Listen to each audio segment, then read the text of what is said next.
അസ്സലാമു അലൈക്കും വറഹ്മത്തുള്ളാഹി. അബ്ബാസിയ കാലഘട്ടമാണ് നമ്മൾ പഠിച്ചുകൊണ്ടിരിക്കുന്നത്.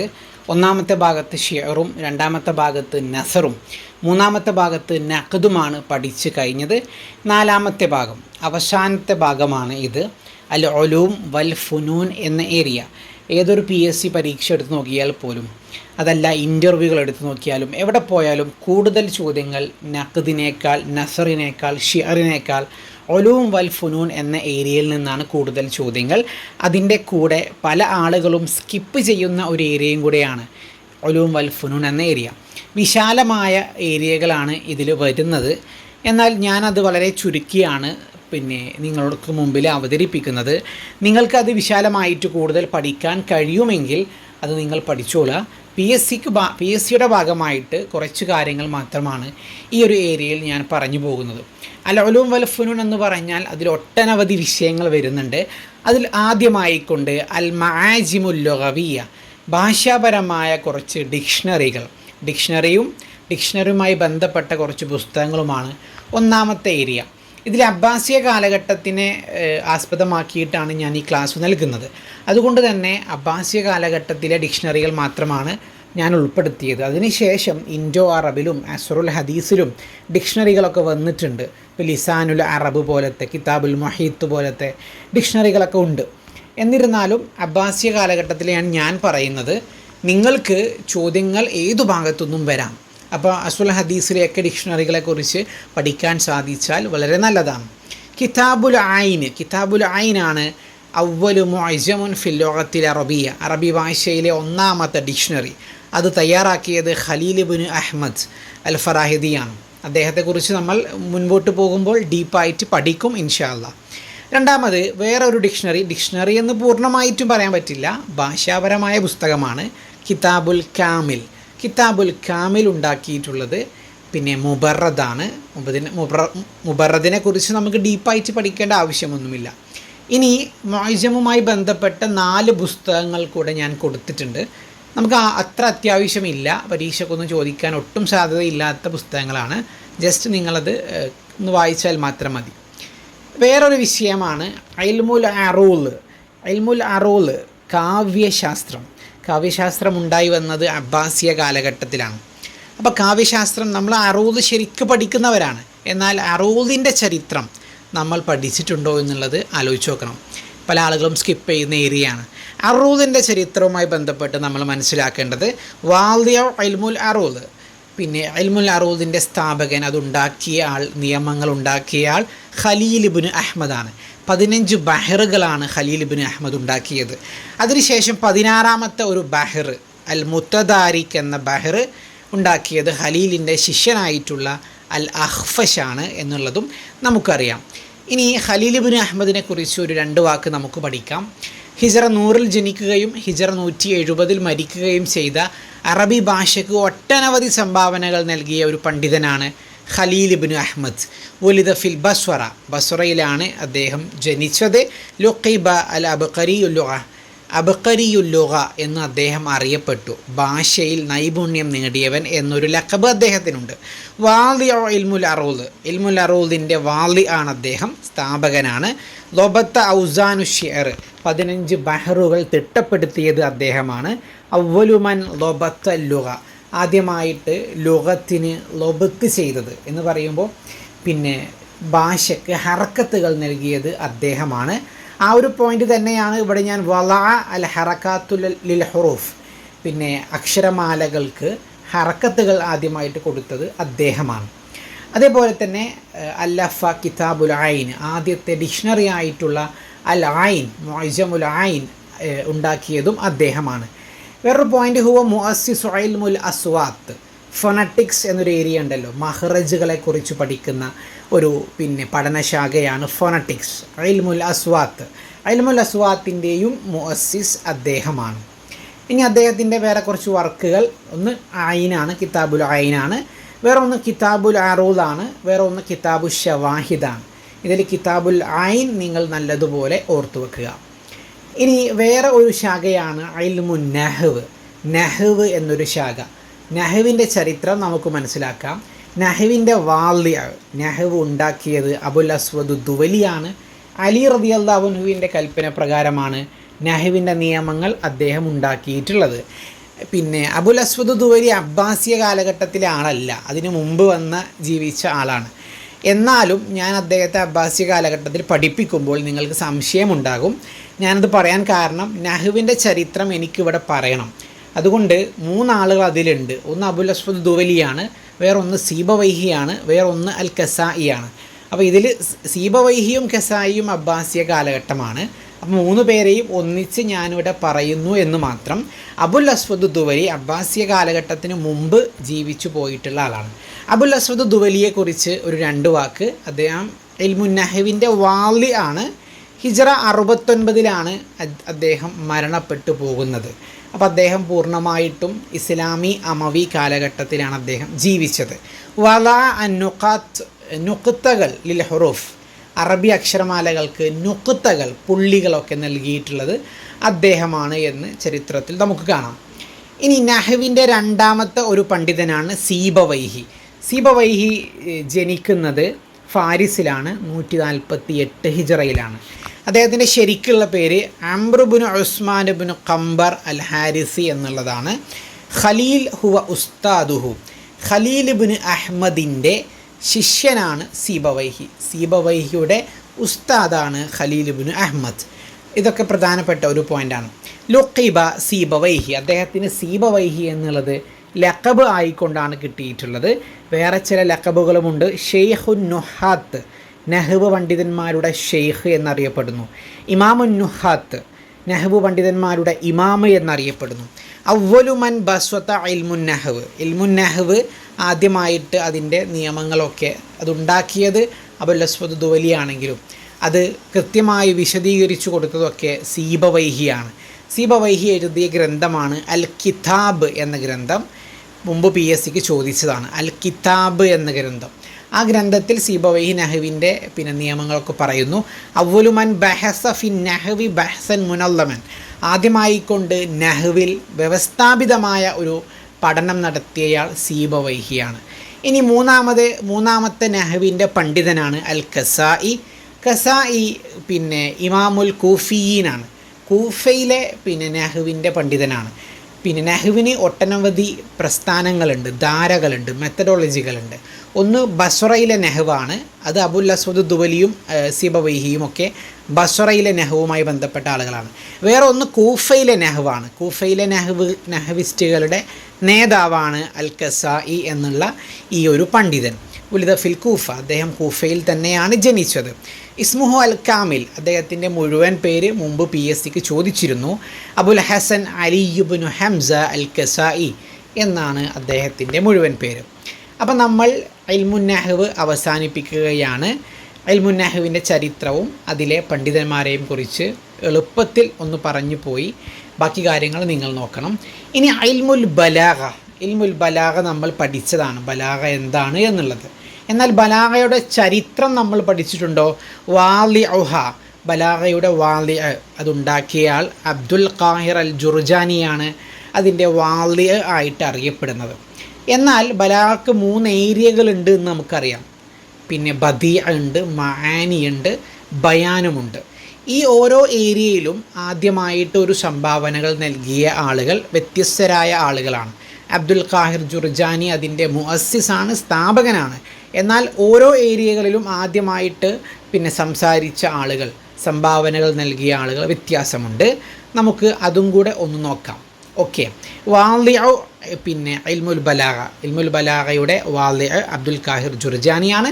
ജുർജാനിയുടെ 2 പുസ്തകങ്ങൾ വളരെ ഇമ്പോർട്ടൻ്റ് ആണ്. അസ്റാറുൽ ബലാഗ, ദലായിലുൽ ഇഅജാസ്. ഈ 2 പുസ്തകങ്ങൾ ഒന്ന് പഠിക്കണം.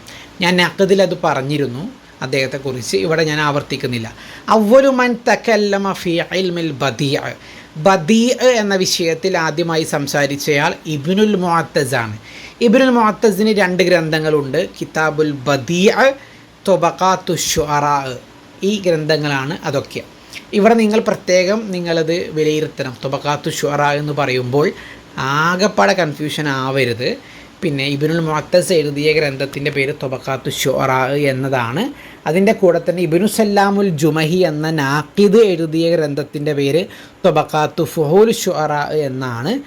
മാത്രമല്ല ഈ തൊബക്കാത്തു ഫുഹൂലു ഷുഅറാ പിൽക്കാലത്ത് അറിയപ്പെട്ടത് തൊബക്കാത്തു ഷുഅറാ എന്ന പേരിലാണ്. അത് ഇബ്നു സല്ലാമുൽ ജുമഹിക്കുണ്ട്.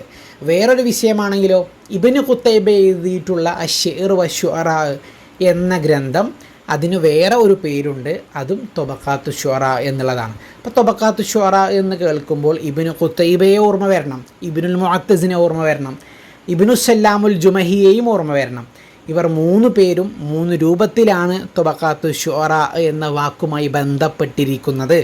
അതും കൃത്യമായി മനസ്സിൽ ഓർമ്മയുണ്ടാവണം, തെറ്റിപ്പോവരുത്. അവ്വലു മൻ തകല്ലമ ഫി ഇൽമിൽ ബയാൻ, അൽ ബയാൻ എന്ന വിഷയത്തിൽ, ബലാഗയുടെ ഒരു വിഷയമാണല്ലോ അൽ ബയാൻ. അൽ ബയാനിൽ ആദ്യമായി സംസാരിച്ചത് അബൂ ഉബൈദ എന്ന പണ്ഡിതനാണ്. അബൂ ഉബൈദയുടെ 2 പുസ്തകങ്ങൾ ഓർത്തു വെക്കാം, മജാസുൽ ഖുർആൻ, ഗരീബുൽ ഖുർആൻ, രണ്ടും ഇമ്പോർട്ടൻ്റ് ആണ്. ഇനി അൽ മആനി എന്ന വിഷയത്തിൽ ആദ്യമായി സംസാരിച്ചത് നമ്മുടെ പ്രിയങ്കരനായ ജാഹിദാണ്. ജാഹിദിനെ കുറിച്ച് നമ്മൾ കഴിഞ്ഞ ക്ലാസ്സിലൊക്കെ ഡീപ്പായിട്ട് പറഞ്ഞതുകൊണ്ട് ഞാൻ വീണ്ടും ആവർത്തിക്കുന്നില്ല. അപ്പം നമ്മൾ അടുത്തൊരു ടോപ്പിലേക്ക് കിടക്കുകയാണ്, അടുത്തൊരു വിഷയത്തിലേക്ക് കിടക്കുകയാണ്. ഇതുവരെ നമ്മൾ പറഞ്ഞത് ഭാഷയുമായി ബന്ധപ്പെട്ട വിഷയങ്ങളാണ്. മുഅ്ജമുകൾ പരിചയപ്പെടുത്തി, അറൂദിൻ്റെയും നഹ്വിൻ്റെയും ബലാഗയുടെയും ഹിസ്റ്ററി പറഞ്ഞു, ചരിത്രം പറഞ്ഞു. അറൂദിൻ്റെയും നഹ്വിൻ്റെയും ബലാഗയുടെയും പണ്ഡിതന്മാരെക്കുറിച്ചും പറഞ്ഞു, അവരുടെ പുസ്തകങ്ങളും. ഇനി ഭാഷ നമ്മൾ ജസ്റ്റ് മാറ്റിവെക്കുകയാണ്. ഇനി ഇസ്ലാമികമായിട്ടുള്ള കുറച്ച് അറിവുകളാണ് ഇനി പറയാൻ പോകുന്നത്. അത് അബ്ബാസിയ കാലഘട്ടത്തിലാണ് വളർന്നു വന്നത്. അതിൽ ആദ്യം അൽ അഇമ്മത്തുൽ അർബഅ, ഫിഖിൻ്റെ 4 പണ്ഡിതന്മാരാണ് അബ്ബാസിയ കാലഘട്ടത്തിൽ. 4 മദ്ഹബിൻ്റെ 4 ഇമാമിങ്ങൾ, ഏറ്റവും ആദരണീയരായ 4 ഇമാമിങ്ങളാണ്. അത് ഇമാം അബു ഹനീഫ, ഇമാം മാലിക് ഇബ്നു അനസ്, അതേപോലെ തന്നെ ഇമാം അഷ്ശാഫിഈ, ഇമാം അഹ്മദ് ഇബ്നു ഹംബൽ റളിയല്ലാഹു അൻഹും. ഈ 4 ആളുകളെയാണ് നമുക്ക് ജസ്റ്റ് അവരെക്കുറിച്ച് ഒന്ന് കണ്ണോടിച്ച് നോക്കിയാൽ മാത്രം മതി. ഇമാം ഷാഫി റഹ്മത്തുള്ളാഹി അലൈഹിയെക്കുറിച്ചാണ് കുറച്ച് കൂടുതൽ പഠിക്കേണ്ടത്.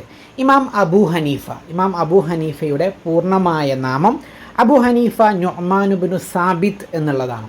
അബൂ ഹനീഫ എന്നത് അദ്ദേഹത്തിൻ്റെ കുനിയത്തായിക്കൊണ്ട് പിൽക്കാലത്ത് കിട്ടിയ പേരാണ്. അദ്ദേഹം കൂഫയിലെ അൻബാറിലാണ് ജനിക്കുന്നത്, ബഗ്ദാദിലാണ് മരിക്കുന്നത്. അദ്ദേഹത്തിൻ്റെ പ്രധാനപ്പെട്ട ഒരു ഗ്രന്ഥമാണ് അൽ ഫിഖ്ഹുൽ അക്ബർ എന്ന ഗ്രന്ഥം.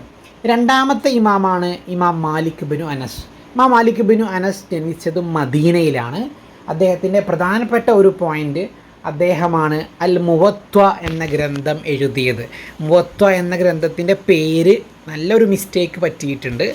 മുവത്വ, തോ കഴിഞ്ഞിട്ട് അംസാണ് വരിക, തോ കഴിഞ്ഞിട്ട് അംസാണ് വരിക. ഇവിടെ ഹത്ത ആണ് വന്നിട്ടുള്ളത്, സ്പെല്ലിംഗ് മിസ്റ്റേക്ക് പറ്റിയതാണ്. ഞാൻ കമൻറ്റിൽ അത് തിരുത്താം. ഇനി അൽ മുവത്വ എഴുതിയത് ഇമാം മാലിക് ഇബ്നു അനസ് ആണെന്ന് ഞാൻ പറഞ്ഞു. അൽ മുവത്തയുടെ പ്രത്യേകത അവ്വലു കിതാബുൻ ഫിൽ ഹദീസ്, ഹദീസ് എന്ന വിഷയത്തിൽ ഹദീസുകൾ ഉൾപ്പെടുത്തിയിട്ടുള്ള, ഹദീസുകൾ എഴുതിയിട്ടുള്ള ആദ്യത്തെ ഗ്രന്ഥമാണ് അൽ മുവത്വ എന്ന ഗ്രന്ഥം. വളരെ പ്രധാനപ്പെട്ടതാണ്, അത് ചോദിക്കാനൊക്കെ നല്ല സാധ്യതയുള്ളതാണ്. ഇനി ഇമാം അഷ്ശാഫിഈ റഹ്മത്തുള്ളാഹി അലൈഹിയെ പറ്റി നോക്കാം. നമ്മളൊക്കെ ഒരുപാട് സ്നേഹിക്കുന്ന, ആദരിക്കുന്ന പണ്ഡിതനാണ്, നമ്മളൊക്കെ പിന്തുടരുന്ന ഒരു പണ്ഡിതനാണ് ഇമാം ഷാഫിഈ റഹ്മത്തുള്ളാഹി അലൈഹി. അദ്ദേഹത്തിൻ്റെ മുഴുവൻ പേര് അബു അബ്ദുല്ല മുഹമ്മദ് ഇബ്നു ഇദ്രീസ് അഷ്ശാഫിഈ എന്നാണ്. അദ്ദേഹം ജനിച്ചത് ഫലസ്തീനിലെ ഗസയിലാണ്. കാന അവ്വലു മൻ സ്വന്നിഫ അൽ കിതാബ് ഫി ഉസൂലുൽ ഫിഖ്, ഉസൂലുൽ ഫിഖ് എന്ന മേഖലയിൽ ആദ്യമായി ഒരു ഗ്രന്ഥരചന നടത്തിയത് അദ്ദേഹമാണ്. ആ ഗ്രന്ഥത്തിൻ്റെ പേരാണ് അർ റിസാല എന്ന ഗ്രന്ഥം, കിതാബുർ റിസാല. കിതാബുർ റിസാലയുടെ വിഷയം ഫിഖ് ആണ്, ഉസൂലുൽ ഫിഖ് ആണ്. അദ്ദേഹം തന്നെയാണ് ഹുവ മുഅസ്സിസു ഉസൂലുൽ ഫിഖ്, ഉസൂലുൽ ഫിഖ് എന്ന മേഖലയുടെ സ്ഥാപകനായിട്ട് അറിയപ്പെടുന്നത്. മുഅസ്സിസ് എന്ന വാക്കിൽ ചെറിയൊരു സ്പെല്ലിംഗ് മിസ്റ്റേക്ക് ഉണ്ട്, അവിടെയും അംസ തന്നെയാണ് നഷ്ടപ്പെട്ടത്. വാവിൻ്റെ മുകളിലുള്ള അംസ നിങ്ങളൊന്ന് കൂട്ടിച്ചേർക്കണം, ഞാൻ തിരുത്താം. ഖാല അബു ഉബൈദ പറഞ്ഞ ഒരു ഡയലോഗ്, മാ റഅയ്തു റജുലുൻ ഖത്തുൻ അക്മലു മിന ഷാഫിഈ, ഷാഫിഈ റഹ്മത്തുള്ളാഹി അലൈഹിയേക്കാൾ വലിയ ഒരു പണ്ഡിതനെ ഞാൻ കണ്ടിട്ടില്ല, പരിപൂർണനായ ഒരു മനുഷ്യനെ ഞാൻ കണ്ടിട്ടില്ല എന്ന് അബൂ ഉബൈദ പറയുന്നു. മിൻ അമാലിഹി, ഇനി ഇമാം ഷാഫി റഹ്മത്തുള്ളാഹി അലൈഹിയുടെ പ്രധാനപ്പെട്ട 2 വർക്കുകൾ ഓർത്തു വെക്കുക. ഒന്ന് കിതാബുർ റിസാലയാണ്, വേറെ ഒന്ന് കിതാബുൽ ഉമ്മാണ്. ഇനി ഇമാം ഷാഫി റഹ്മത്തുള്ളാഹി അലൈഹിയുടെ കുറച്ച് ബൈത്തുകൾ 2 വരി ഞാനിവിടെ കൊടുത്തിട്ടുണ്ട്, ഞാൻ വായിക്കുന്നില്ല. കേട്ടറ്റുകൾക്കൊക്കെ സ്ഥിരമായി ചോദിക്കുന്ന ചോദ്യമാണ് ബൈത്തുകൾ. അത് ചോദിക്കാൻ സാധ്യതയുണ്ട്. അപ്പോൾ ഇമാം ഷാഫിയുടെ മേഖലകൾ ഒന്നുകൂടെ പറയാം. ഇസ്ലാമിക പണ്ഡിതനാണ്, ഹദീസ് പഠിച്ച ഹദീസ് പണ്ഡിതനാണ്, ഉസൂൽ ഫിഖിൻ്റെ ആളാണ്. അതേപോലെ തന്നെ അദ്ദേഹം ഒരു ഷാഇറും കൂടിയാണ്. അദ്ദേഹത്തിന് കവിതകൾ, ഒട്ടനവധി കവിതകളുമുണ്ട്. ഇനി അഇമ്മത്തുൽ അർബഅയിലെ നാലാമത്തെ ആളാണ് പിന്നെ ഇമാം അഹ്മദ് റഹ്മത്തുള്ളാഹി അലൈഹി. ഇമാം അഹ്മദിനെ കുറിച്ച് നോക്കാം. ഇമാം അഹ്മദ് ബിൻ ഹംബൽ എന്നാണ് അദ്ദേഹത്തിൻ്റെ ശരിയായ പേര്. Abu Abdullah Ahmad bin Muhammad bin Hanbal Ash-Shaybani എന്നാണ് മുഴുവൻ പേര്. അദ്ദേഹം ജനിച്ചത് ബഗ്ദാദിലാണ്. അവിടെ തന്നെയാണ് അദ്ദേഹം ജീവിച്ചത്. അദ്ദേഹത്തിൻ്റെ ഏറ്റവും പ്രധാനപ്പെട്ട ഒരു വർക്കാണ് അൽ മുസ്നദു അഹ്മദ് എന്നറിയപ്പെടുന്ന എന്നറിയപ്പെടുന്ന ഗ്രന്ഥം അദ്ദേഹത്തിൻ്റെ വർക്കാണ്. ഇനി നമ്മൾ രണ്ടാമത്തെ ഒരു ഏരിയയിലേക്കാണ് പോകുന്നത്. ഇസ്ലാമിക വിജ്ഞാനങ്ങളിൽ ഒന്നാമത്തെ ഏരിയ ആയിരുന്നു അഇമ്മത്തുൽ അർബഅ, 4 ഇമാമീങ്ങൾ എന്നുള്ളത്. അതിലൊരു രണ്ടാമത്തെ ഏരിയ, മറ്റൊരു ഏരിയയാണ് അസ്സിഹാഹുസിത്ത എന്നുള്ള ഏരിയ. എന്താണത്? അസ്സിഹാഹുസിത്ത എന്നുള്ളത് ഹദീസിൻ്റെ 6 പണ്ഡിതന്മാരാണ്. ഹദീസ് റിപ്പോർട്ട് ചെയ്ത 6 ഹദീസിൻ്റെ പണ്ഡിതന്മാരെയാണ് ഇവിടെ പറയുന്നത്. അവരൊക്കെ എഴുതിയിട്ടുള്ള ഗ്രന്ഥങ്ങൾ 6 സ്വഹീഹുകളാണ് എന്ന് പറയാം. പിന്നെ ഹദീസിൻ്റെ കൂട്ടത്തിൽ സ്വഹീഹുമുണ്ട്, ലൊഹൈഫുമുണ്ട്. ലൊഹൈഫായ ഹദീസുകളൊക്കെ വേർതിരിച്ച് പഠിച്ച് മനസ്സിലാക്കി അതിൽ നിന്ന് സ്വഹീഹ് മാത്രം ഉൾക്കൊള്ളിച്ച പിന്നെ ഗ്രന്ഥങ്ങൾ ഇറക്കിയ 6 ഹദീസിൻ്റെ പണ്ഡിതന്മാരാണ് ഇവർ. ഇവരെപ്പറ്റി പിന്നെ ഡീപ്പായിട്ടുള്ള ചോദ്യങ്ങളൊന്നും ചോദിക്കാറില്ല. അതിൽ ഒന്നാമത്തെയാൾ, ഏറ്റവും പ്രബലമായിട്ടുള്ളയാൾ ഇമാം അൽ ബുഖാരിയാണ്. ഇമാം ബുഖാരിയാണ് ലുഖിബ അമീറുൽ മുഅ്മിനീന ഫിൽ ഹദീസ്. ഹദീസിൻ്റെ പിന്നെ അമീറുൽ മുഅ്മിനീനൊക്കെ ആയിട്ട് അറിയപ്പെടുന്നത് ഇമാം ബുഖാരിയാണ്. അസഹു കിതാബുൻ ബഅദ കിതാബില്ല, ഖുർആൻ കഴിഞ്ഞാൽ ഏറ്റവും സ്വഹീഹായ ഗ്രന്ഥം അത് ഇമാം ബുഖാരിയുടെ പിന്നെ സ്വഹീഹുൽ ബുഖാരി എന്ന ഗ്രന്ഥമാണ്. അദ്ദേഹം രചിച്ച ഗ്രന്ഥമാണ് സ്വഹീഹുൽ ബുഖാരി. രണ്ടാമത്തേത് ഇമാം മുസ്ലിമാണ്. ഇമാം ബുഖാരി കഴിഞ്ഞാൽ രണ്ടാമത് സ്ഥാനമുള്ളത് ഇമാം മുസ്ലിമിനാണ്. ഇമാം മുസ്ലിം റഹ്മത്തുള്ളാഹി അലൈഹി അദ്ദേഹം രചിച്ചത് സ്വഹീഹുൽ മുസ്ലിം എന്നറിയപ്പെടുന്നു. ഇനി ഇമാം ബുഖാരിയും ഇമാം മുസ്ലിമും രണ്ടു പേരും കൂടെ ഒന്നിച്ച് റിപ്പോർട്ട് ചെയ്ത ഹദീസുകൾക്ക് എന്ത് പേരാണ് പറയാറുള്ളത് എന്ന് ചോദിക്കാറുണ്ട് കേട്ടറ്റുകൾക്കൊക്കെ. മുത്തഫഖുൻ അലൈഹി എന്നാണ് പറയാറുള്ളത്. ഞാൻ ഇതിൽ ഉൾക്കൊള്ളിച്ചിട്ടില്ല, നിങ്ങൾ നോട്ട് ചെയ്യണം. അൽ മുത്തഫഖുൻ അലൈഹി എന്ന് പറയുന്ന ഹദീസുകൾ ബുഖാരിയും മുസ്ലിമും ഒന്നിച്ച് റിപ്പോർട്ട് ചെയ്ത ഹദീസുകളാണ്. ഇനി മൂന്നാമത്തെ ആൾ ഇമാം അബൂ ദാവൂദ്, അദ്ദേഹത്തിൻ്റെ ഗ്രന്ഥം സുനനു അബീ ദാവൂദാണ്. നാലാമത്തേത് ഇബ്നു മാജ, സുനനു ഇബ്നു മാജ. തിറുമുദി, സുനനു തിറുമുദി. നസായി, സുനനു സ്വഗീർ വൽ കുബ്ര എന്നറിയപ്പെടുന്ന ഗ്രന്ഥമാണ്. അപ്പോൾ ഇതാണ് 6 പണ്ഡിതന്മാർ. ഇവരെ ഡീപ്പായിട്ട് പരീക്ഷയ്ക്ക് ഇതുവരെ ചോദിച്ചിട്ടില്ല. ഇമാം ബുഖാരിയെക്കുറിച്ച്, ഇമാം ബുഖാരി റഹ്മത്തുള്ളാഹി അലൈഹി അദ്ദേഹത്തെക്കുറിച്ച് നിങ്ങൾ കുറച്ചും കൂടെ ഡീപ്പായിട്ട് നോക്കുക. ബാക്കിയുള്ള ആളുകൾ ഇത്ര മതി. ഇനി നമ്മൾ അസ്സിഹാവുസിത്തയിലെ 6 പണ്ഡിതന്മാരെ പറഞ്ഞു, ഹദീസിൻ്റെ 6 പണ്ഡിതന്മാർ. അതിൻ്റെ കൂടെ അല്ലെങ്കിലും ഹദീസിൻ്റെ വിഷയത്തിൽ നമ്മൾ മനസ്സിലാക്കേണ്ട ഒരു പണ്ഡിതനാണ് ഇമാം അസ്സുഹരി റഹ്മത്തുള്ളാഹി അലൈഹി. അദ്ദേഹത്തെപ്പറ്റി PSCക്ക് തന്നെ 2 ചോദ്യങ്ങൾ മുമ്പ് ചോദിച്ചിട്ടുണ്ട്. അതിൽ ഒന്ന് അദ്ദേഹത്തിൻ്റെ മുഴുവൻ പേരാണ്, 2 ഈ ഒരു പോയിൻ്റാണ്. ഞാനത് വിശദീകരിക്കാം. അദ്ദേഹത്തിൻ്റെ മുഴുവൻ പേര് മുഹമ്മദ് ബിൻ മുസ്ലിം എന്നാണ് അദ്ദേഹത്തിൻ്റെ യഥാർത്ഥ പേര്. മുഹമ്മദ് ബിൻ മുസ്ലിം.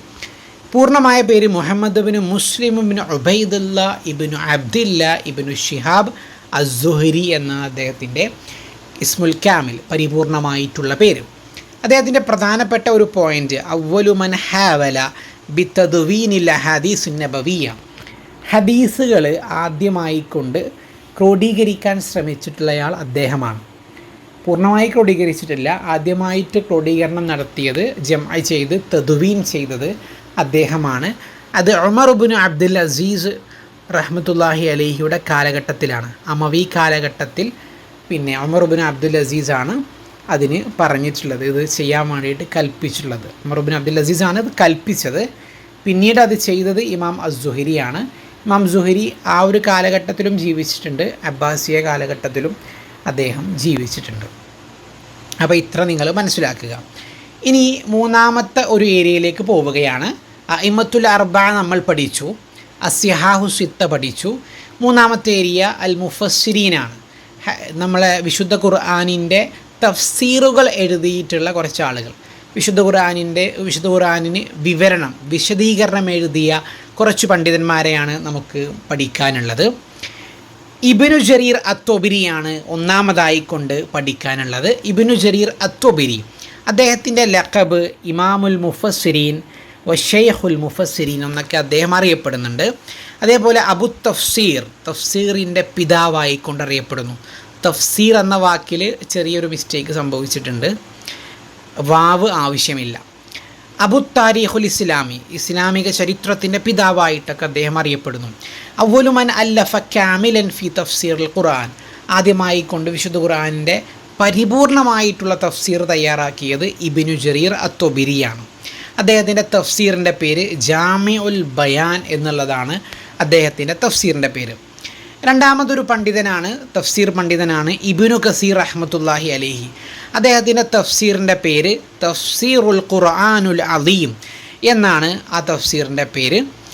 അദ്ദേഹത്തിന് വേറെ ഒരു ഗ്രന്ഥം കൂടെയുണ്ട്, സോഹിബു അൽ കിതാബ് അൽ ബിദായ വനിഹായ, ചരിത്ര ഗ്രന്ഥമാണ് അൽ ബിദായ വനിഹായ. അദ്ദേഹം ഒരു തഫ്സീർ പണ്ഡിതനാണ്, അതിൻ്റെ കൂടെ ഒരു ചരിത്രകാരൻ കൂടെയാണ്. കനപ്പെട്ട ചരിത്രത്തിലെ ഒരു ഗ്രന്ഥമാണ് അൽ ബിദായ വനിഹായ എന്നുള്ളത്. അത് എഴുതിയത് ഇബ്നു കസീറാണ്. ഇനി മറ്റൊരു പണ്ഡിതനാണ് സമാഖ്ശരിയുടെ തഫ്സീറിൻ്റെ പേര് തഫ്സീറുൽ കശാഫാണ്. വേറൊരു പണ്ഡിതനാണ് അൽ ഖുർത്തുബിയുടെ തഫ്സീറിൻ്റെ പേര് അൽ ജാമിഉൽ അഹ്കാമുൽ ഖുർആൻ. വേറൊരു പണ്ഡിതനാണ് ഫഖ്റുദ്ദീൻ അർ-റാസി, ഇമാം ഫഖ്റുദ്ദീൻ അർ-റാസി റഹ്മത്തുള്ളാഹി അലൈഹി. അദ്ദേഹത്തിൻ്റെ തഫ്സീറിന് രണ്ട് പേരുണ്ട്, ഒന്ന് തഫ്സീറുൽ കബീറാണ്, മറ്റൊന്ന് മഫാത്തിഹുൽ ഗൈബാണ്. ഇനി വേറൊരു തഫ്സീറിൻ്റെ പേരാണ് തഫ്സീറു ജലാലൈനി എന്നറിയപ്പെടുന്ന തഫ്സീർ. അത് എഴുതിയത് രണ്ട് ആളുകൾ ചേർന്നിട്ടാണ് അത് എഴുതിയത്, ജലാലുദ്ദീൻ അസ്സുയൂത്തിയും ജലാലുദ്ദീൻ മഹല്ലിയും. ഈ രണ്ട് ആളുകൾ ചേർന്ന് എഴുതിയത് കൊണ്ട് തന്നെ തഫ്സീറു ജലാലൈനി എന്ന് അതറിയപ്പെടുന്നു. ഇനി വേറൊരു തഫ്സീറാണ് മുഹമ്മദ് ഷൗക്കാനി എഴുതിയിട്ടുള്ള അൽ ഫത്ഹുൽ ഖദീർ. വേറൊരു തഫ്സീറാണ് സയ്യിദ് ഖുത്തുബ് എഴുതിയിട്ടുള്ള ഫീ ദിലാലിൽ ഖുർആൻ എന്ന തഫ്സീർ. ഇനിയും ഒട്ടനവധി തഫ്സീറുകളുണ്ട്. അതിൽ ചോദ്യങ്ങൾ പ്രതീക്ഷിക്കുന്ന ഏരിയയാണ് ഞാൻ ഉൾപ്പെടുത്തിയത്. ചില ആൾക്കാരെ ആഴത്തിൽ നോക്കിയിട്ടുണ്ട്, ചില ആളുകളുടെ മുഫസ്സിറിൻ്റെ പേരും തഫ്സീറിൻ്റെ പേരും മാത്രം മതി നമുക്ക്. അപ്പോൾ ഇത്ര നമ്മളും പഠിച്ചാൽ മതി, കൂടുതൽ ഓവറായിട്ട് പഠിക്കേണ്ട ആവശ്യമില്ല. ഇനി അസ്റുൽ ഹദീസിലൊക്കെ തഫ്സീർ എഴുതിയ ആളുകളുണ്ട്, അവിടെ നിന്നൊക്കെ ചോദ്യങ്ങൾ വരാൻ സാധ്യതയുണ്ട്. ഞാൻ അബ്ബാസിയ കാലഘട്ടവും അത് കഴിഞ്ഞുള്ള കുറച്ച് ഭാഗവും മാത്രമാണ് ഉൾപ്പെടുത്തിയത്. ഇൻഷാ അല്ലാഹ് അസ്റുൽ ഹദീസിലെ ഭാഗങ്ങൾ വേറെ ഒരു ക്ലാസ്സിൽ തന്നെ പറയാം. അസ്റുൽ ഹദീസിലൊക്കെ കുറച്ച് കാലങ്ങൾ മുന്നോട്ട് പോകുമ്പോൾ സയ്യിദ് റഷീദ് റിള എന്ന് പറയുന്ന പണ്ഡിതൻ, അദ്ദേഹം എഴുതിയിട്ടുള്ള തഫ്സീറുൽ മനാർ, അതൊക്കെ ഇമ്പോർട്ടൻ്റ് ആണ്, ചോദ്യങ്ങളിലൊക്കെ നമുക്ക് പ്രതീക്ഷിക്കാവുന്നതാണ്. ഇനി വേറെ ഒരു ടോപ്പിക്കിലേക്ക് കടക്കുകയാണ്. നമ്മൾ ആദ്യം പറഞ്ഞത് ലുഗത്തുമായി ബന്ധപ്പെട്ടുള്ള ടോപ്പിക്കുകളാണ്, രണ്ടാമത് പറഞ്ഞത് ഇസ്ലാമിക വിജ്ഞാനങ്ങളുമായി ബന്ധപ്പെട്ടുള്ള വിഷയമാണ്. ഇനി ഫിലോസഫിയാണ് പറയാനുള്ളത്. അഅ്ലാമുൽ ഫലാസഫ, അറബികൾക്കിടയിൽ നല്ല ഫിലോസഫേഴ്സ് ഉണ്ടായിരുന്നു, ഇസ്ലാമിക് ഫിലോസഫേഴ്സാണ്. അതിൽ ഭൂരിഭാഗം ആളുകളും ഫിലോസഫറാണ്, ഇസ്ലാമിക പണ്ഡിതന്മാരാണ്. അതേപോലെ സയൻസിലും ഒക്കെ സ്വാധീനമുള്ള കോൺട്രിബ്യൂഷൻസ് ഉള്ള പണ്ഡിതന്മാരാണ്. ഒരു 3-4 ആളുകൾ, അവരെ പറ്റി ഒന്ന് നോക്കാം. ഒന്നാമതായിക്കൊണ്ട് ഇബ്നു സീന എന്ന ഒരു ഫിലോസഫറിനെയാണ് നമുക്ക് നോക്കാനുള്ളത്. ഇബ്നു സീനയെ നമുക്കൊക്കെ അറിയാം. അദ്ദേഹം നല്ലൊരു സംഭാവന നൽകിയ ഏരിയ മെഡിക്കൽ സയൻസാണ്. മെഡിക്കൽ സയൻസിൽ ഒരുപാട് സംഭാവനകൾ നൽകിയ ആളാണ് ഇബ്നു സീന. അദ്ദേഹം ഫിലോസഫർ കൂടെയാണ്. ലുഖിബ അശ്ശൈഖുർ റഈസ്, അദ്ദേഹം ഷെയ്ഖുർ റഈസ് എന്നറിയപ്പെടുന്നു. പ്രധാനപ്പെട്ട ഒരു പോയിൻ്റാണ് ഷെയ്ഖുർ റഈസ് എന്നുള്ളത്. അമീറുൽ അത്തുബാ, അതേപോലെ തന്നെ ഡോക്ടർമാരുടെ നേതാവ് എന്നറിയപ്പെടുന്നു. അരിസ്തോ അൽ ഇസ്ലാം, അരിസ്റ്റോട്ടിലിനെ നമുക്കറിയാലോ. ഇസ്ലാമിക്കായിട്ടുള്ള ഇസ്ലാമിലെ അരിസ്റ്റോട്ടിൽ എന്നറിയപ്പെടുന്നത് ഇബ്നു സീനയാണ്. ഇനി അദ്ദേഹത്തിൻ്റെ പുസ്തകം, 2 പുസ്തകങ്ങൾ, പ്രധാനപ്പെട്ട 2 പുസ്തകങ്ങൾ അദ്ദേഹത്തിനുണ്ട്. അൽ ഖാനൂനു ഫി ത്വിബ്, അൽഫിയ ഫി ത്വിബ്, ഈ 2 ഗ്രന്ഥങ്ങളാണ്. ഞാൻ ഇവിടെ റെഡിൽ മെൻഷൻ ചെയ്യാത്തത്, ഫിലോസഫി പഠിപ്പിക്കുന്ന ഈ ഭാഗങ്ങളിൽ ഫിലോസഫേഴ്സിൻ്റെ പേര് ഞാൻ റെഡിൽ കൊടുത്തുപോയി. അതുകൊണ്ടാണ് താഴെ വന്ന ഭാഗങ്ങൾ മെൻഷൻ ചെയ്യാത്തത്. ഇവിടെയൊക്കെ പറയുന്ന കാര്യങ്ങൾ എല്ലാതും ഇമ്പോർട്ടൻ്റ് ആണ്. കാരണം വലിച്ചു വാരിയുള്ള ഒരു പോയിൻറ്റും പിന്നെ ഒലൂം വൽ ഫുനൂനിൽ ഞാൻ പറഞ്ഞിട്ടില്ല. എല്ലാം ഇമ്പോർട്ടൻ്റ് ആയ കാര്യങ്ങൾ മാത്രമാണ് പറഞ്ഞിട്ടുള്ളത്. അതുകൊണ്ട് നോക്കുക. അതേപോലെ തന്നെ യഅദ്ദു ഇബ്നു സീന അവ്വലു മൻ കതബ അനി തിബ്ബ് ഫിൽ ആലം, ലോകത്ത് തന്നെ ആദ്യമായിക്കൊണ്ട് മെഡിക്കൽ സയൻസിൽ തിബ്ബ് എന്ന വിഷയത്തിൽ ഒരു ഗ്രന്ഥരചന നടത്തിയയാൾ അത് പിന്നെ ഇബ്നു സീനയായിട്ടാണ് കണക്കാക്കുന്നത്. ഒരുപാട് അദ്ദേഹത്തെക്കുറിച്ചുള്ള വിശേഷണങ്ങളുണ്ട്. ലോകത്ത് ആദ്യത്തെ തൊബീബായിക്കൊണ്ട്, പിന്നെ ഒഫീഷ്യലായ തൊബീബായിക്കൊണ്ട്, തിബ്ബിൽ ആദ്യ ഗ്രന്ഥരചന നടത്തിയ ആളായിക്കൊണ്ടൊക്കെ കരുതപ്പെടുന്നത് ഇബ്നു സീനയാണ്. ഇബ്നു സീന എന്നുള്ളത് പിൽക്കാലത്ത് അറബികൾക്ക് ശേഷം യൂറോപ്പിലൊക്കെ ആ പേര് അറിയപ്പെടുന്നത് അവിസെന്ന എന്ന പേരിലാണ്. ഇംഗ്ലീഷിലും യൂറോപ്പിലുമൊക്കെ ആ പേര് അറിയപ്പെടുന്നത്. വേറെ ഒരു പിന്നെ ഫിലോസഫറാണ് ഇബ്നു റുഷ്ദ്. ഇബ്നു റുഷ്ദിനെ പറ്റി നമ്മൾ പഠിക്കേണ്ടത് ഒരേ ഒരു പോയിൻ്റ് മാത്രമാണ്. ഇബ്നു റുഷ്ദ് എഴുതിയിട്ടുള്ള ഗ്രന്ഥമാണ് തഹാഫത്ത് എന്ന ഗ്രന്ഥം. ആ ഗ്രന്ഥത്തെ പറ്റി 3 ചോദ്യങ്ങളാണ് ഈ 4 വർഷത്തെ PSCയിൽ ചോദിച്ചത്. എല്ലാ PSC പേപ്പറിലും ഇടം പിടിച്ച ഒരാളാണ് ഇബ്നു റുഷ്ദ്. അദ്ദേഹം എഴുതിയ തഹാഫത്ത് എന്ന ഗ്രന്ഥം ഇമ്പോർട്ടൻ്റ് ആണ്. ആ ഗ്രന്ഥം അദ്ദേഹം എഴുതിയിട്ടുള്ളത് ഇമാം ഗസാലി എഴുതിയിട്ടുള്ള തഹാഫത്തുൽ ഫലാസഫ എന്ന ഗ്രന്ഥത്തിന് മറുപടിയായിക്കൊണ്ടാണ്. റദ്ദുൻ മറുപടിയാണ് ലി തഹാഫത്തുൽ ഫലാസഫ എന്ന ഗ്രന്ഥം കതബഹ അൽ ഇമാം അൽ ഗസാലി, ഇമാം ഗസാലി എഴുതിയിട്ടുള്ള ഈ ഗ്രന്ഥത്തിൻ്റെ മറുപടിയാണ് തഹാഫത്ത് എന്ന ഗ്രന്ഥം. അത് ഇമ്പോർട്ടൻ്റ് ആയിട്ടുള്ള പോയിൻ്റാണ്. ഇനി അടുത്ത ഒരു ഫിലോസഫറാണ് അൽ കിന്ദി. കിന്ദിയുടെ ലഖബുകൾ നമുക്ക് ഓർത്തു വെക്കാം. ഫൈലസൂഫുൽ അറബ്, അബുൽ ഫൽസഫത്തുൽ അറബിയ എന്നൊക്കെ അറിയപ്പെടുന്നത് അറബിക് ഫിലോസഫിയുടെ പിതാവായിക്കൊണ്ടൊക്കെ അറിയപ്പെടുന്നത് കിന്ദിയാണ്. കിന്ദിയുടെ ഒരു ഗ്രന്ഥം നമുക്ക് നോക്കി വെക്കാം. റിസാല ഫി ഫൽസഫത്തിൽ ഊല എന്ന ഗ്രന്ഥം അദ്ദേഹം എഴുതിയതാണ്. മറ്റൊരു ഫിലോസഫറാണ് അൽ ഫാറാബി. ഫറാബിക്ക് ചുരുങ്ങിയ ഒരു പോയിൻ്റ് മാത്രമാണ് നമ്മൾ പഠിക്കേണ്ടത്. ലുഖിബ അൽ മുഅല്ലിം അസാനി എന്ന് അദ്ദേഹം അറിയപ്പെട്ടു. ഇനി 1-2 ഫിലോസഫേഴ്സിനെ കൂടെ നമുക്ക് പഠിക്കാം. ഒന്ന് ഇമാം ഗസാലിയാണ്. ഇമാം ഗസാലി നമുക്കൊക്കെ ഒന്നുകൂടെ അറിയുന്ന ആളാണ്. ഇസ്ലാമിക പണ്ഡിതനാണ്. പിന്നെ അദ്ദേഹം സൂഫി വര്യനാണ്. അദ്ദേഹം അറിയപ്പെട്ട പേര് ഹുജ്ജത്തുൽ ഇസ്ലാം, ഇസ്ലാമിൻ്റെ ഹുജ്ജത്ത്, ഇസ്ലാമിൻ്റെ തെളിവ് എന്നൊക്കെ അർത്ഥം വെക്കാവുന്ന ഒരു പേരാണ്. ഹുജ്ജത്തുൽ ഇസ്ലാം എന്ന് അദ്ദേഹം അറിയപ്പെട്ടു. അദ്ദേഹം എഴുതിയ 2 ഗ്രന്ഥങ്ങൾ വളരെ ഫേമസ് ആണ്. ഒന്ന് ഇഹ്യ ഉലൂമുദ്ദീനാണ്. നമ്മളൊക്കെ വായിച്ചിട്ടുള്ള നല്ലൊരു ഗ്രന്ഥമാണ് ഇഹ്യ ഉലൂമുദ്ദീൻ. വേറെ ഒരു ഗ്രന്ഥം നേരത്തെ ഞാൻ പറഞ്ഞു, തഹാഫത്തുൽ ഫലാസഫ എന്ന ഗ്രന്ഥം അദ്ദേഹം എഴുതി. അതിനു മറുപടിയായിക്കൊണ്ടാണ് ഇബ്നു റുഷ്ദ് തഹാഫത്ത് എന്ന ഗ്രന്ഥം എഴുതിയിട്ടുള്ളത്. ഇനി അടുത്തതായിക്കൊണ്ട് ഇബ്നു ഖൽദൂനെ കുറിച്ചാണ് പറയാനുള്ളത്. ഇബ്നു ഖൽദൂൻ ലുഖീബ അബുൽ ഇമ്രാൻ, നാഗരികതയുടെ പിതാവ് എന്ന് അദ്ദേഹം അറിയപ്പെട്ടു. മുഅസ്സിസു ഇൽമുൽ ഇജ്തിമാഇൽ ഹദീസ്, ആധുനിക പിന്നെ സാമൂഹ്യ ശാസ്ത്രത്തിൻ്റെ പിതാവ് എന്നൊക്കെ അറിയപ്പെടുന്നു. സ്വാഹിബുൽ മുഖദ്ദിമ, അദ്ദേഹം എഴുതിയ വളരെ കനപ്പെട്ട, വളരെ ഫേമസ് ആയ, ഒരുപാട് ട്രാൻസ്ലേഷനുകളൊക്കെ നടന്ന ഒരു കനപ്പെട്ട ഗ്രന്ഥമാണ് അൽ മുഖദ്ദിമ എന്ന ഗ്രന്ഥം. അത് അറിയപ്പെടുന്നത് തന്നെ മുഖദ്ദിമത്തു ഇബ്നു ഖൽദൂൻ എന്നാണ്. അപ്പോൾ ഇബ്നു ഖൽദൂൻ്റെ പ്രധാനപ്പെട്ട ഗ്രന്ഥമാണ് മുഖദ്ദിമ.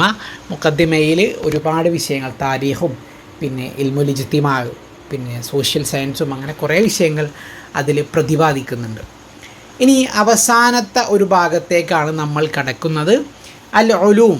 ഇവിടെ ഞാൻ അൽ ഉലൂം എന്ന് ഉദ്ദേശിക്കുന്നത് സയൻസാണ്. അബ്ബാസിയ കാലഘട്ടത്തിൽ ഒരുപാട് ഇസ്ലാമിക സയൻറ്റിസ്റ്റുകൾ ഉണ്ടായിരുന്നു, അറബികളായ സയൻറ്റിസ്റ്റുകൾ. അപ്പോൾ അവരുടെ ഗ്രന്ഥരചനകളോ അല്ലെങ്കിൽ അവരുടെ സംഭാവനകളൊക്കെ പരീക്ഷയ്ക്ക് നിരന്തരം ചോദിക്കാറുണ്ട്. ഇത് ഒരിക്കലും സിലബസ് നോക്കിയിട്ടല്ല ഞാൻ പറയുന്നത്, സിലബസിലില്ല, എന്നാൽ ക്വസ്റ്റ്യനുകളിൽ ഒട്ടനവധി തവണ വന്നിട്ടുണ്ട്. അതൊന്ന് നോക്കാം നമുക്ക്. ഇബ്നു സീന ഒരു ഡോക്ടറാണ്. അദ്ദേഹത്തിൻ്റെ ഗ്രന്ഥം ഖാനൂനു ഫി തിബ്ബ് ഇമ്പോർട്ടൻ്റ് ആണ്. അബൂബക്കർ റാസി അദ്ദേഹം അൽ ഹാവി ഫി തിബ്ബ് എന്ന ഗ്രന്ഥം രചിച്ചു. ജാബിർ ഇബ്നു ഹയ്യാനെ കുറിച്ച് ഒറ്റ പോയിന്റ് നിങ്ങൾ ഓർത്ത് വെക്കുക. അബുൽ കീമിയ, കെമിസ്ട്രിയുടെ പിതാവ് എന്നറിയപ്പെട്ടു. അൽ ഖവാറിസ്മിയെക്കുറിച്ച്, ഖവാറിസ്മി മാത്തമാറ്റീഷ്യനാണ്, എൻജിനീയറൊക്കെ ആയിരുന്നു. ഖവാറസ്മിയുടെ ഒരു പ്രധാനപ്പെട്ട ഗ്രന്ഥമാണ് അൽ ജിബ്ർ വൽ മുഖാബല എന്ന ഗ്രന്ഥം. അൽ ജിബ്ർ, ആൽജിബ്ര എന്ന് നമ്മൾ കേട്ടിട്ടുണ്ടല്ലേ, നമ്മൾ മാത്സിൽ ആൽജിബ്ര പഠിച്ചിട്ടുണ്ട്, എക്സും വൈ ഒക്കെ പഠിച്ചിട്ടുണ്ട്. ഈ ആൽജിബ്രയുടെ തുടക്കം, ആൽജിബ്രയുടെ കണ്ടുപിടുത്തം ഈ ഗ്രന്ഥത്തിൽ നിന്നാണ്. അത് തുടങ്ങി വെച്ചത് ഖവാറസ്മിയാണ്. അപ്പോൾ അൽ ജിബ്ർ വൽ മുഖാബല എന്ന ഗ്രന്ഥം എഴുതിയത് ഖവാറസ്മിയാണ്. വേറെ ഒരു സയൻറ്റിസ്റ്റാണ് ഇബ്നു ഹൈസം. ഇബ്നു ഹൈസം മാത്തമാറ്റിഷ്യനാണ്. ഇൽമുൽ ഹിസാബ് ഉണ്ട്, ഇൽമുൽ ഹന്ദസ എഞ്ചിനീയറാണ്.